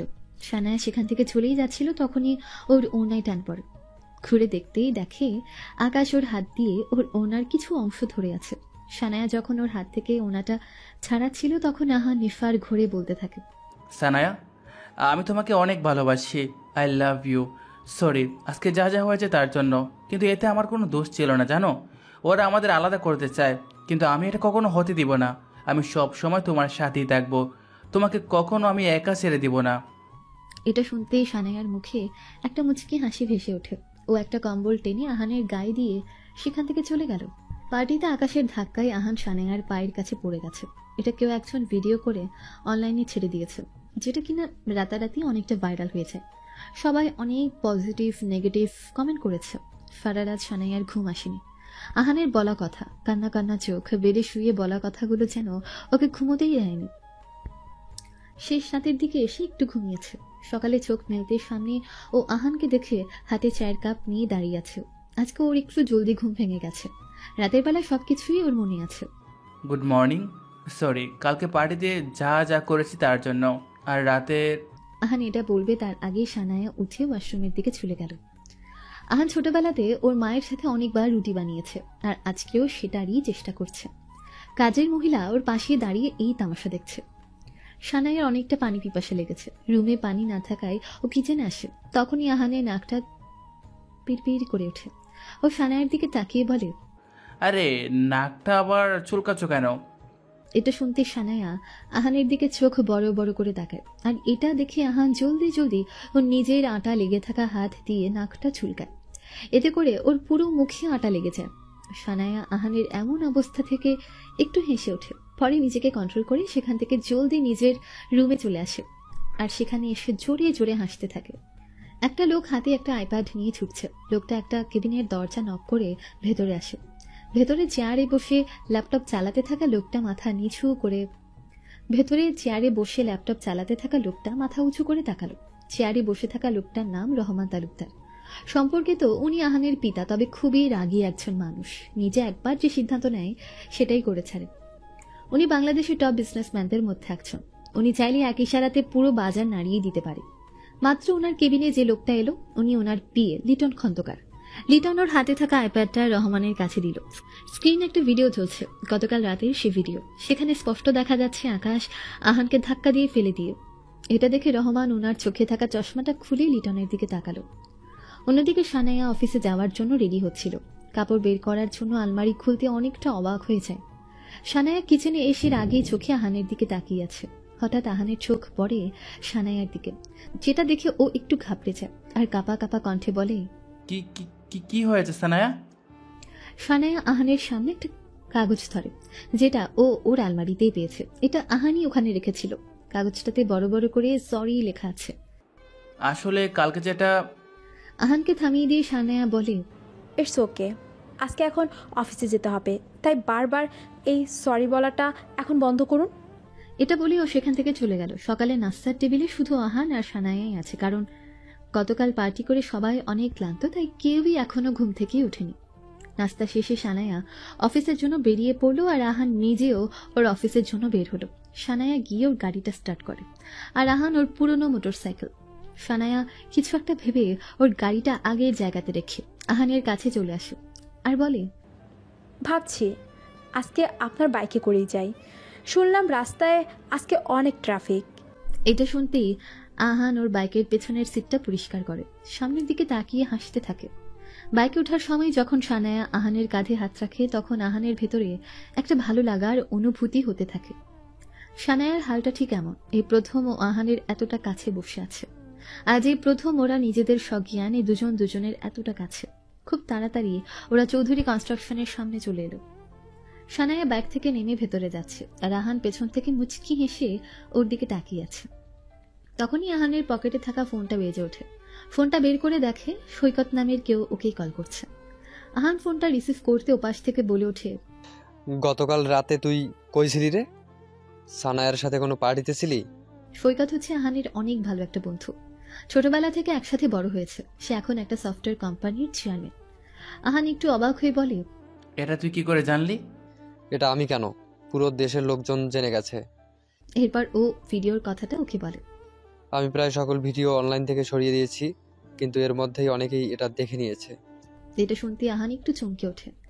আহান অফিসে বসে এসব কথা নিয়ে চিন্তা করছিল। তখনই ওর পাশ থেকে একজন ওর কাছে এসে বলে, কি আহান সাহেব, কে নিয়ে এত চিন্তা করছেন? ভাবিকে নিয়ে নাকি? আহান লোকটার দিকে তাকিয়ে একটু হাসার চেষ্টা করে আসলে ওর বাবাকে নিয়ে ভাবছিল। আহানের হাসি দেখে লোকটা আবার বলে, জানতাম। ভাবিকে খুব ভালোবাসেন তাই না? উত্তরে আহান কিছুই বলে না। সানায়ের কথা ভাবতে ওর সকল টেনশন এক নিমিষেই শেষ হয়ে গেল। আহানের মনে পড়ে গেল প্রথম সেই দিনের কথা, যেদিন ও প্রথম সানায়াকে দেখেছিল। আহান বয়স তখন 13। ও দেখতে অনেকটা মোটা ছিল। স্কুলে বাজে ছেলে মেয়েরা ওকে খ্যাপাতো, মোটু বলে। একদিন কয়েকজন ছেলে মেয়ে মিলে আহানকে পেছন থেকে ধাক্কা দিয়ে নিচে মাটিতে ফেলে দেয়। এরপর ওরা হাসতে থাকে। আহান ওদের দিকে তাকাতে ওরা হেসে হেসে বলে, আমাদের মতুর বুঝি কান্না পাচ্ছে। ওরা সবাই আহানকে ঘিরে ধরে দাঁড়ায়। কেউ এসে আহানের মাথায় ছড় মারে, কেউ বা চুল ধরে টানে, আর পেটে গুঁতা দিতে থাকে, আর হেসে কথা বলতে থাকে। এ মতু কান্না করে দেখা না, আমাদের ছোট বাচ্চা হাতি। সব শেষে ওদের সাথে যে পানি ছিল সেটা আহানের মাথায় ঢেলে দেবে, তখনই সেখানে কেউ একজন এসে বোতলটা ধরে ফেলে। আহান উপরে তাকিয়ে দেখে সুন্দর দেখতে একটা মেয়ে সেখানে এসে ওকে বাঁচিয়েছে। কি করছো তোমরা এসব? ছেলে মেয়েগুলো মেয়েটাকে এখানে দেখে এক প্রকার ভয়ে সেখান থেকে জলদি চলে যায়। আহান এখনো মেয়েটার দিকে তাকিয়ে আছে, আর ওই মেয়েটাই হচ্ছে সানায়া। সানায়া আহানকে ধরে তুলতে গেলে আহান একটু দূরে সরে যায় আর নিজে নিজে উঠে পড়ে আর চুপচাপ সেখান থেকে চলে যায়। সানায়া একটু অবাক হয় আহানের এমন আচরণ দেখে। কয়েকদিন পরে স্কুল ছুটির পরে সবাই বাড়ি ফিরছিল। আহান স্কুল গেটের বাইরে এসে এদিক ওদিক তাকাতে থাকে। ওর বাবা বলেছিল আজ উনি নিতে আসবে। হঠাৎ আকাশে অনেক জোরে মেঘ ডেকে উঠল। এটা শুনতে আহান অনেকটা ভয় পেয়ে যায়। আর তখনই বৃষ্টি শুরু হয়ে গেল। বৃষ্টি শুরু হতেই আহানের চোখ দুটি বড় বড় হয়ে গেল, কারণ ও বৃষ্টি অনেক ভয় পায়। 2 বছর আগে এমনি এক বৃষ্টির দিনে আহান ওর মাকে হারিয়েছে। আর সেদিনের পর থেকে আহান যখনই বৃষ্টি দেখে তখনই ভয় পেয়ে যায়। আহান ওর মাথা চেপে ধরে সেখানেই বসে পড়ে কান্না করতে থাকে আর বারবার বলতে থাকে, আম্মু আমার খুব ভয় করছে, আম্মু আমি ভয় পাচ্ছি। আস্তে আস্তে ওর চারপাশের সবকিছু যেন অন্ধকার হয়ে আসছে। ঠিক তখনই কেউ একজন এসে ওর মাথার উপর একটা ছাতা ধরে আর বলে, ভয় পেও না, আমি তোমার সাথে আছি। অন্ধকারের ভেতরে এক টুকরো আলোর দেখা পায় আহান। কান্না করতে করতে মাথাটা উঁচু করে আর দেখে সেদিনের সেই মেয়েটা। আস্তে আস্তে আহানের চোখের সামনে সব কিছু আলোকিত হয়েছে। হঠাৎ কারো ধাক্কাতে আহানের ঘোর কাটে। দেখে অফিসের সেই কলিগটা ওকে ধাক্কা দিচ্ছে। আপনি লোকটা তো হেভি ডেঞ্জারাস, জেগে জেগে স্বপ্নের দেশে পাড়ি জমাচ্ছেন। আজ সানায়ার বাবা রিয়াদ চৌধুরী বিদেশ থেকে দেশে ফিরেছেন। বিজনেসের জন্য তিনি 2 মাসের জন্য বিদেশ গিয়েছিলেন। উনি ফিরেছেন শুনে সানায়াও জলদি অফিস থেকে চলে এসেছে।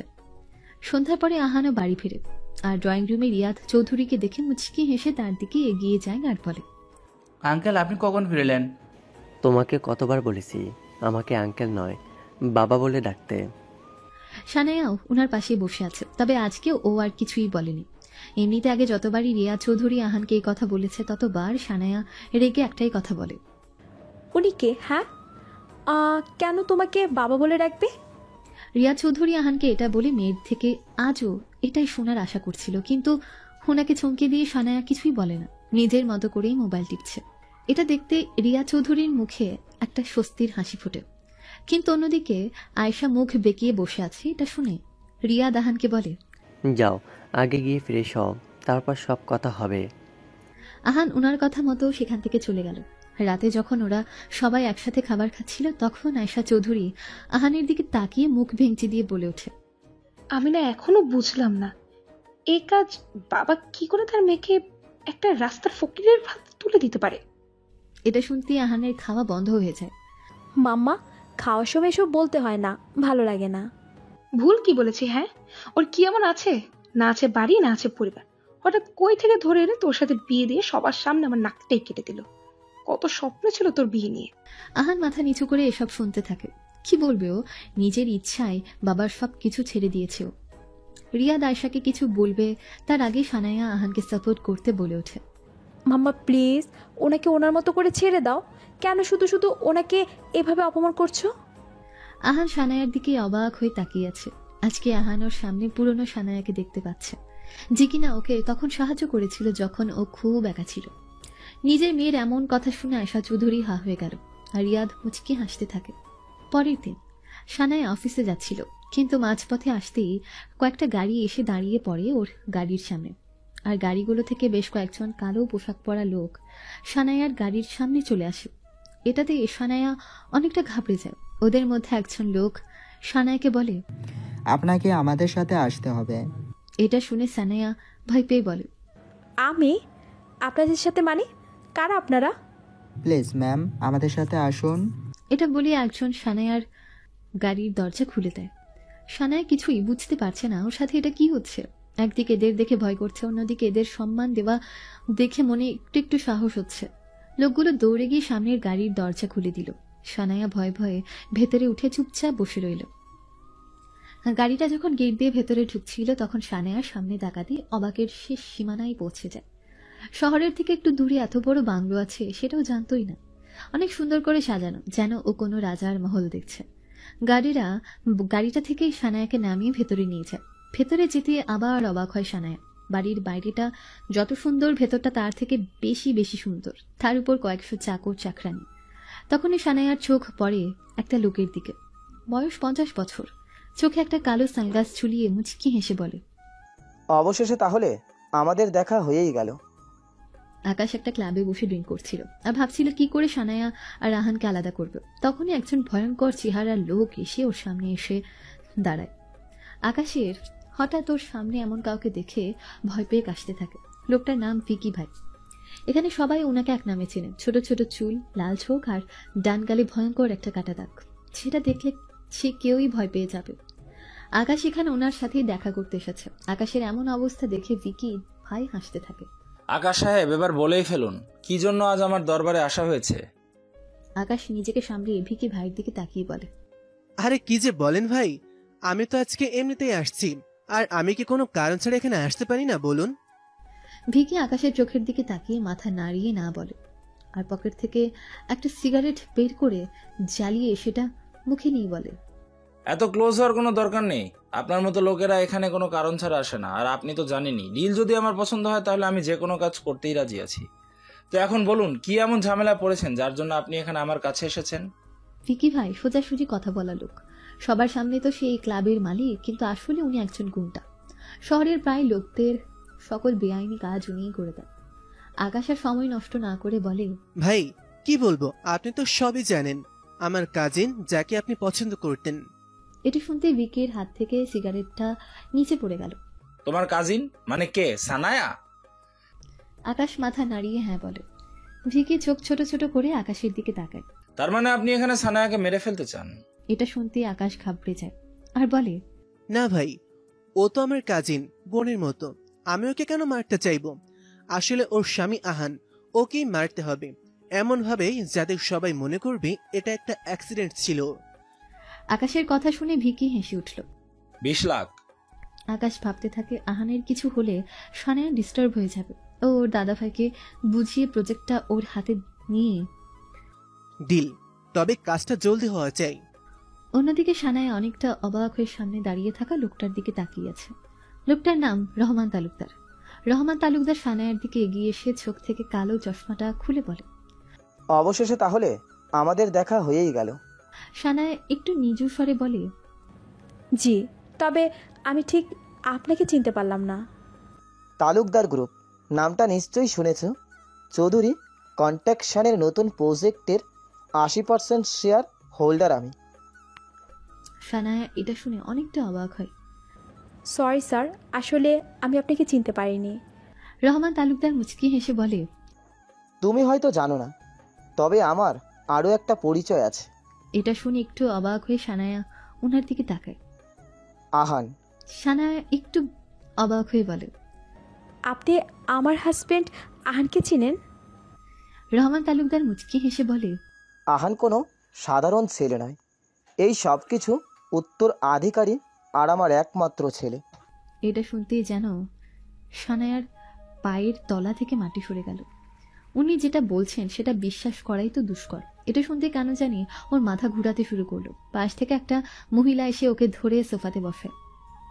সানায়া পানি খাচ্ছে আর সামনে দেয়ালে লাগানো আহানের ছবিটার দিকে চোখ বড় বড় করে তাকিয়ে আছে। রহমান তালুকদার ওর সামনে বসে একটা দীর্ঘশ্বাস ফেলে বলে, আসলে এই সব কিছু আমার জন্যই হয়েছে। ওর মা মারা যাওয়ার পরে আমি ওর তেমন কোনো খেয়াল রাখিনি। ভেবেছিলাম জীবনে টাকাই সব, টাকা দিয়ে আমি সব কিছুই কিনতে পারবো। টাকার পিছে ছুটতে ছুটতে ভুলেই গিয়েছিলাম কোনটা আমার জন্য সব থেকে বেশি জরুরি। যত সময় গড়াতে লাগলো আহান আর আমার মাঝের দূরত্বটাও বাড়তে থাকে। হঠাৎ একদিন আপনার লাইফে আমার থেকেও টাকার মূল্যটাই অনেক, তাই না পাপা? রহমান তালুকদার মাত্র অফিস থেকে বাড়ি ফিরেছে। তার উপর মিটিংটাও আজকে ভালো হয়নি, মেজাজটা পুরো গরম হয়ে আছে ওনার। আহান, আমার মেজাজটা খারাপ হয়ে আছে, তাই ভালো এখন নিজের রুমে যাও। আপনার মেজাজ তো সবসময় খারাপ থাকে। শেষ কবে আপনি আমার সাথে ভালো মুখে কথা বলেছেন সেটা আমার নিজেরই মনে নেই। আম্মা একটা কথা সবসময় বলতো, তোমার বাবা যা কিছু করছে সব কিছু তোমার জন্যই, কিন্তু আপনি আমার জন্য কি করছেন? রহমান তালুকদার রেগে বলে, কি করেছি আমি তোর জন্য? তাই তো, এই যে জামা কাপড় পরেছিস না, এটা আমার টাকায় কেনা। যেটা খাস ওটাও আমার টাকার। এই যে তোর ঘোরাঘুরি, এত শো অফ, সব কিছুই আমার টাকা দিয়েই হয়, বুঝলি?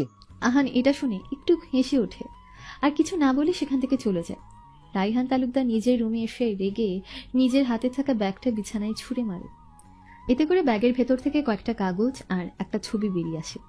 রায়হান তালুকদারের চোখ পড়ে সেই ছবিটার দিকে। ছবিটাতে উনি, ওনার স্ত্রী আর রাহান তিনজন একসাথে আছে। তখনই কিছু একটা ভেবে উনি ওনার ফোনটা বের করে আর ডেটটা দেখতেই বিছানার উপর বসে পড়ে, মাথা চেপে ধরে। কারণ আজকের এই দিনে ওনার স্ত্রী মারা গিয়েছিল। কিছু সময় পর উনি আহানের রুমে যেতেই দেখে রুমটা পুরো ফাঁকা। বিছানার উপর আহানের ফোন, মানিব্যাগ, টাকা সবকিছুই পড়ে আছে। রহমান তালুকদার এসব সানায়াকে বলছিল, তখনই ওনার চোখ দিয়ে পানি গড়িয়ে পড়ল। তার মানে ওই দিনে আহান এই বাড়ি ছেড়ে বেরিয়ে গিয়েছিল? রহমান সাহেব মাথা নাড়িয়ে হ্যাঁ বলে। আহানের সম্পর্কে সবকিছু জেনে সানায়ার অনেক খারাপ লাগতে থাকে। ছোটবেলাতেই মাকে হারিয়েছে। যখন ওর অনেকটা সাপোর্ট দরকার ছিল তখন বাবাকেও কাছে পায়নি। আপন বলতে রুমের 4 দেয়ালই ছিল। এভাবে ও কি করে নিজে বেঁচেছিল ভাবতে ভাবতে ওর বুকের ভেতরে কেমন কষ্ট হতে থাকে। এত কিছুর পরেও লোকটা ওর সামনে সব সময় হেসে গেছে, সকল অপমান সহ্য করে সব সময় ওর পাশে থেকেছে। এসব ভাবতে সানায়ার চোখ ভরে এলো। সানায়া আরো বেশি অবাক হয় যখন ও আহানের ছোটবেলার ছবি দেখে, আর অবাক হয়ে বলে, এটা আহানের ছোটবেলার ছবি। সামনে বসা রহমান তালুকদার মাথা নাড়িয়ে হ্যাঁ বলে। সানায়ার মনে পড়ে যায় স্কুলের সেই দিনগুলোর কথা। স্কুলের ছেলেমেয়েরা আহানকে নিয়ে মজা করছিল, সানায়া গিয়ে কিভাবে ওকে বাঁচায়। পরে সেই বৃষ্টির কথা, তখন আহানের বলা একটা কথার মানেও বুঝতে পারে। আহান অনেকবার ডেকে ওকে বলেছিল, একটা সময় তুমি আমার খেয়াল রেখেছিলে, আমার পাশে ছিলে, এবার আমার পালা। সানায়া আহানের এই কথাটার মানে আজকে এতদিন পর বুঝতে পারল। সানায়ার মনে এখন অনেক প্রশ্ন চলছে। সব থেকে বড় প্রশ্ন হচ্ছে ওর বাবা কেন আহানের সাথে ওকে বিয়ে দিল। আহান অফিসে কাজ করছিল, তখনই ওর ডেস্কের সামনে একজন এসে দাঁড়ায়। আহান তাকে না দেখেই বলে, জি বলুন, আপনাকে কিভাবে সাহায্য করতে পারি? এটা বলেই সামনে লোকটার দিকে তাকাতেই ও অবাক হয়েছে, কারণ ওর সামনে দাঁড়িয়ে আছে ওরই বন্ধু সৌরভ। তুই এখানে? আমার ঠিকানা কি করে পেলি? সৌরভ মুচকি হেসে বলে, তোর কি মনে হয় তোকে খুঁজে বের করা অনেকটা কঠিন আমার জন্য? অফিসের সামনের একটা ক্যাফেতে এসে বসলো ওরা দুজন। বল, কি জন্য এখানে এলি? তোর বাবা এসেছিল সেদিন আমার কাছে। আহানের এটা শুনে মুখের হাসিটা থেমে গেল আর মাথা নিচু করে কিছু একটা ভাবতে ভাবতে বলে, ও কি বললো এসে? তোর কি মনে হয় না তুই তোর বাবাকে এমনটা করে কষ্ট দিচ্ছিস? বাড়ি থেকে বেরিয়ে এলি, তার সাথে কথা বলিস না, বিয়ে করলি তাকে না জানিয়ে। আহান একটা দীর্ঘশ্বাস নিয়ে বলে, সত্যি কি তার এসবে কষ্ট হয়? একজন বাবা হয়েও যে সন্তানের দুঃখ কষ্ট বোঝে না। আরে ভালোবাসা তো দূরে, যে একটু ভালো করে কথা বলতো না তার কষ্ট বুঝে আমি কি করব? সৌরভ আহানের দিকে তাকিয়ে বলে, উনি কি জন্য আসছিল শুনবি না? আহান বসা থেকে উঠে বলে, হাতের অনেক কাজ ফেলে আসছি, এখন যেতে হবে। এসব নিয়ে পরে কথা হবে, আজকে আমি উঠি, রাগ করিস না। এটা বলেই আহান ওখান থেকে জলদি চলে গেল। সৌরভ আহানের যাবার দিকেই তাকিয়ে আছে। আহান যেখানটায় বসেছিল তার ঠিক সামনে একজন বসে আছে। সৌরভ গিয়ে তার সামনে বসে পড়ল। লোকটার কেউ না, রহমান তালুকদার নিচে। শুনলেন তো, এখন আপনার ওপর থেকে ওর রাগটা এক ফোঁটাও কমে নাই। যেমন মা, ছেলে তো তেমনই হবে। রহমান তালুকদার ব্যবসার জন্য চট্টগ্রামেও থাকতেন। আহান বাড়ি থেকে চলে আসার পর উনি প্রথম ওকে ওনার শহরে খুঁজেছে, যখন পাননি তখন পুরো দেশে লোক লাগিয়ে দেয়। তারপরও ওর কোনো খোঁজ পায়নি, কিন্তু ওই দিনের ভিডিওটাই আহানকে খুঁজে পায়। সানায়া ওর বাবার জন্য অপেক্ষা করছে গত 3 ঘন্টা ধরে। উনি কাজের জন্য শহরের বাইরে গেছে। আহান অফিস শেষে বাড়িতে এসে সানায়াকে এভাবে সোফায় গালে হাত দিয়ে বসে থাকতে দেখে একটু অবাক হয়। কি হয়েছে, ঠিক আছে তো? আহানের কথায় সানায়ার ঘোর কাটে। ও আহানের দিকে তাকিয়ে ভাবতে থাকে, এত বড় লোক ঘরের ছেলে এই বাড়িতে একজন সাধারণ ঘরজামাই হয়ে রয়েছে। সানায়া এটা ভাবছিল, তখনই ও দেখে আহান ওর কপালে হাত দিয়েছে। এতে ও একটু চমকে ওঠে। না, জ্বর তো নেই। কি মাথা ব্যথা করছে নাকি অন্য কিছু? সানায়া আহানের মুখের দিকে তাকায়। ও গত কয়েকদিন ধরে খেয়াল করছে, যখনই আহান ওর কাছে আসছে কেন জানি ওর হার্টবিটটা বেড়ে যাচ্ছে। কেমন জানি এক অস্বস্তি ওকে ঘিরে ধরেছে। ও জলদি আহানের থেকে একটু দূরে সরে গিয়ে বলে, আমি ঠিক আছি। আহান কিছু সময় সানায়ার দিকে তাকিয়ে সেখান থেকে চলে গেল। কিছু সময় পরে ওর বাবা রিয়াদ চৌধুরী বাড়িতে এলো। ওনাকে দেখে সানায়া কড়া গলায় বলে, পাপা, তোমার সাথে আমার কিছু কথা আছে। সানায়া ওর বাবার সাথে সামনাসামনি ভাবে ছাদে দাঁড়িয়ে আছে। আহান কে পাপা? সানায়ার এমন প্রশ্ন শুনে রিয়াদ চৌধুরী একটু ঘাবড়ে গেলেও হেসে বলে, আহান তোর স্বামী আর আমার একমাত্র মেয়ের জামাই। আমি জানতে চাইছি আহান কে, ওর বাবা কে, কেন ওর সাথে আমাকে বিয়ে দিয়েছো, কেন তুমি সব সময় ওকেই সাপোর্ট করো? মেয়ের মুখে এমন কথা শুনে রিয়াদ চৌধুরী অনেকটা অবাক হয়। চোখ ছোট ছোট করে সানায়ার দিকে তাকায়। ওর এমন রাগ, এভাবে প্রশ্ন করা দেখে উনি বুঝে যায় কিছু না কিছু তো ও জেনে গেছে। রহমান তালুকদারের নামটা নিশ্চয়ই শুনেছ? সানায়া ওর বাবার দিকে তাকিয়ে দেখে উনি কিছু একটা ভাবছে। চুপ করে থেকো না পাপা, আমিও সব কিছু জানতে চাই। রিয়া চৌধুরী এবার ওনার মুখ খুলে, এটা সত্যি, আহান সাধারণ কোনো ছেলে নয়। ও তালুকদার গ্রুপের একমাত্র উত্তরাধিকারী। মনে আছে 2 বছর আগে আমার একটা অ্যাক্সিডেন্ট হয়েছিল? এরপর রিয়াদ চৌধুরী সবকিছু বলতে থাকে।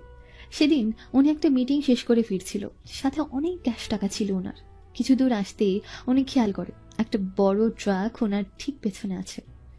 রিয়াদ সেটা থেকে যত এগোতে চায় ট্রাকটাও তত ওর কাছে আসতে থাকে। একটা সময় ট্রাকের ধাক্কাতে ওনার গাড়িটা রাস্তার মাঝেই উল্টে যায়। এতে অনেক গুরুতরভাবে আহত হয় তিনি।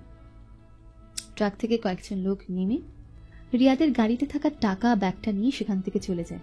অ্যাক্সিডেন্টটা এমন শুনশান জায়গাতে হয়েছে যেখান দিয়ে সচরাচর লোক যাওয়া আসা করে না, তার উপর রাতের বেলা। রিয়াদ যখন বাঁচার আশাটা ছেড়ে দিয়ে মৃত্যুর জন্য অপেক্ষা করছিল, তখন এসে চোখ পিটপিট করতে করতে দেখে একটা ছেলে ওর দিকেই ছুটে আসছে, আর সেটা আর কেউ না, আহান নিচে। রিয়াদ সাহেব এটুকু বলে থামলেন। সানায়ার দিকে তাকিয়ে বলল, ওই দিন যদি ও না থাকতো তাহলে হয়তো আমি বেঁচে থাকতাম না। সানায়া গিয়ে ওর বাবার হাত ধরে। রিয়া দিতে মুচকি হেসে বলে, আহানের সাথে এরপর আমার একটা ভালো সম্পর্ক তৈরি হয়ে যায়।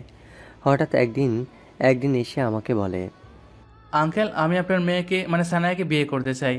আমি জানি না ওর জন্য আমি কতটা যোগ্য বা কি করতে পারবো, তবে আমি কথা দিচ্ছি আমি কখনো ওর চোখে পানি আসতে দিব না। নিজের জীবন দিয়ে হলেও ওকে আমি সব সময় আগলে রাখবো। এটা শুনে সানায়া মাথা নিচু করে হাসতে থাকে আর ফিসফিস করে বলে ওঠে, পাগল একটা।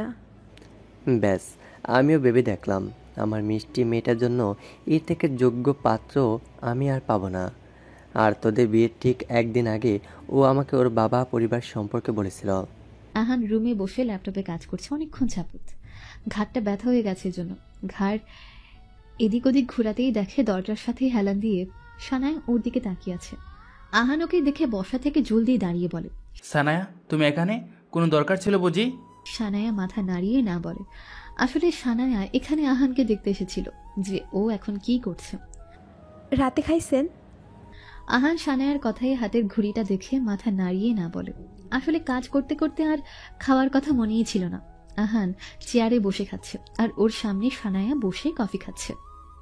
আমি জানতাম না যে তুমি এত সুন্দর রান্না করতে পারো। ছোটবেলাতে দিদার থেকে শিখেছিলাম। আহান ওর কথা শুনে মুচকি হেসে খেতে থাকে। অন্যদিকে আকাশ ভিকি ভাইয়ের ক্লাবে আজকেও এসেছে। কি ভাই, আপনাকে বলেছিলাম কাজটা জলদি করতে, আপনি যত টাকা চেয়েছেন অলরেডি দিয়ে দিয়েছি, তাহলে এখন কেন করছেন না? ভিকি আকাশের কথায় রেগে উঠে গিয়ে আকাশের জামার কলার চেপে ধরে। তোর কলিজা কত বড়, তুই ভিকির আড্ডায় এসে ভিকির সাথে উঁচা গলায় কথা বলিস? আকাশ ভয় পেয়ে বলতে থাকে, সরি ভাই, ভুল হয়ে গেছে। আকাশকে ক্লাব থেকে ধাক্কা দিয়ে বের করে দিয়ে ভিকি বলে, তোর কাজ কালকেই হয়ে যাবে, আর এরপর যদি আমার ক্লাবের আশেপাশে তোকে দেখেছি সেটাই তোর শেষ দিন, কথাটা মনে রাখিস। অফিসে যাওয়ার সময় আজও সানায়া গিয়ে আহানের মোটর সাইকেলের পেছনে গিয়ে উঠে বসলো। এতে আহানা অনেক খুশি হয়। কিছু দূর যেতেই সানায়া দেখে রাস্তার ওই পাশে একটা আইসক্রিমের দোকান। দোকানটা দেখতেই ওর স্কুলে থাকা দিনগুলো মনে পড়ে যায়। ও আহানকে থামিয়ে বলে, আমি আইসক্রিম খাবো। সানায়া এই প্রথমবার কোনো কিছু খাওয়ার জন্য আবদার করলো, তাই আহান আর নাও করেনি। ও দোকানে গিয়ে 2টা আইসক্রিম কেনে। সানায়া আজ অনেক খুশি ছিল। রাস্তার এপাশে দাঁড়িয়ে হেসে আহানের দিকে তাকিয়ে আছে। আহান ওর হাত উঁচু করে আইসক্রিম দেখায়। আহান যখনই রাস্তার মাঝখানের দিকে এলো তখনই পেছন থেকে একটা ট্রাক এসে আহানকে উড়িয়ে দিয়ে চলে গেল। সানায়ের মুখের হাসিটা হঠাৎই থেমে গেল, চোখের কোণে পানি এসে ভিড় করে, আর মুখ খুলে আহান বলে জোরে চিৎকার করে ওঠে। অপারেশন থিয়েটারের সামনে পাগলের মতন দাঁড়িয়ে আছে সানায়া। ওর জামাতে, হাতে, মুখে আহানের রক্ত লেগে আছে, চোখ দিয়ে অনবরত পানি ঝরতেই আছে। আজ ওর জন্য আহানের এই অবস্থা। কেন ও আইসক্রিম খেতে চাইল? কিছু সময়ের মধ্যে রিয়াদ আর আয়শা সেখানে চলে এলো। বাবাকে দেখে সানায়া এবার শব্দ করে কান্না করে উঠল। রিয়াদ ওকে শান্ত করানোর চেষ্টা করছে। আয়শা চৌধুরীরও আজ ওর মেয়ের কান্না দেখে খারাপ লাগছে। সেও আজ চাচ্ছে আহানের যেন কিচ্ছু না হয়, কারণ ওনার কাছে সবার আগে ওনার মেয়ের সুখটাই জরুরি। তখনই সেখানে এক প্রকার ছুটতে ছুটতে রহমান তালুকদার আর সৌরভ চলে এলো। আয়শা চৌধুরী রহমান তালুকদারকে খবরে দেখেছিল, তাই ওকে দেখেই চিনে ফেলল। আহান কোথায়? আহানের কি হয়েছে? তখনই ভেতর থেকে একজন ডক্টর বের হয়ে আসে। ওনাকে সবাই ঘিরে ধরে। ডাক্তার, আমার আহান এখন কেমন আছে? ডক্টর, আহান আমার ছেলে। আমাকে বলুন ওর কি অবস্থা। আপনাদের যত টাকা লাগে আমি দেব, দরকার হলে বিদেশ থেকে ভালো ডক্টর নিয়ে আসুন, তবুও প্লিজ আমার ছেলেটাকে বাঁচান প্লিজ। দেখুন, আমরা এখন কিছুই বলতে পারবো না, তবে রোগীর অবস্থা তত একটা ভালো না। এটা শুনতেই সানায়া ওর জ্ঞান হারিয়ে পড়ে যেতে গেল। আয়শা চৌধুরী ওকে ধরে ফেলে। রহমান তালুকদারের চোখ থেকে এবার পানি গড়িয়ে পড়ল। দেয়ালের সাথে পিঠ ঠেকিয়ে নিচে ফ্লোরে বসে পড়ল। ওনাকে ভাবে ভেঙে পড়তে দেখে রিয়াদ কি ওনাকে ধরে। চিন্তা করেন না স্যার, আহানে কিছুই হবে না। উপরে একজন আছেন তো, আর উনি কখনো এতটা নিষ্ঠুর হবেন না। 8 ঘন্টা পর সানায়ার জ্ঞান ফিরে, আর জ্ঞান ফিরতে ও আবার পাগলামি করতে থাকে। ও শুধু আহানের কাছে যেতে চায়। অন্যদিকে ভিকে আকাশের সামনে দাঁড়িয়ে আছে আর অনেকটা অবাক হয়ে বলে, কি বললি? আহানকে? জি ভাই, আহান রহমান তালুকদারের একমাত্র ছেলে। এটা শুনতে ভিকি ভাইয়ের ভয়ে কলিজা শুকিয়ে যায় আর মাটিতে বসে পড়ে। আহান রহমান স্যারের ছেলে? আকাশ মাথা নাড়িয়ে হ্যাঁ বলে, আর ও এটা বুঝতে পারছে না ভিকি এতটা ভয় কেন পাচ্ছে। তখন আকাশ দেখে ভিকি নিজে নিজে বকবক করছে আর নিজের গালে চড় মারছে। আমি ওনারাতে মরতে চাই না, না আমার মৃত্যু অতটা ভয়ানক হতে পারে না। ঠিক ওরা যখন এটা বলছিল তখনই সৌরভ সহ বেশ কয়েকজন সেখানে চলে আসে, যাদের সবার কোর্টের বুকের কাছে রাজার মুকুট আঁকানো। এটা দেখে ভিকি বলে, আমি তোমাদের হাতে কখনো মরবো না। এটা বলে ও নিজের কাছে থাকা পিস্তল বের করে নিজের মাথায় গুলি করে সেখানেই ঢলে পড়ে। 2 মাস পর আজকে আহানকে হসপিটাল থেকে রিলিজ করে দেওয়া হয়েছে। ও এখনো পুরোপুরি হাঁটতে পারে না, তাই সানায়া ওকে ধরে হাঁটছে। ডক্টররা অনেক চেষ্টার পর আহানকে সেদিন জানে বাঁচিয়েছিল। ডক্টররা সেদিন বলেছিল রোগী তার ইচ্ছা শক্তির জন্য বাঁচতে পেরেছে, হয়তো তার অনেক শক্ত একটা পিছুটান রয়েছে, এর জন্য মৃত্যুকে ধোকা দিয়ে আবার ফিরে এসেছে। এ কদিনে ওর বাবার সাথে ওর সম্পর্কটা একটু ঠিক হয়েছে। আয়শা চৌধুরী নিজের মেয়ের জন্য আহানকে মেনে নিয়ে নিজের ভুল বুঝতে পেরে সবকিছুর জন্য আহানকে সরি বলেছে।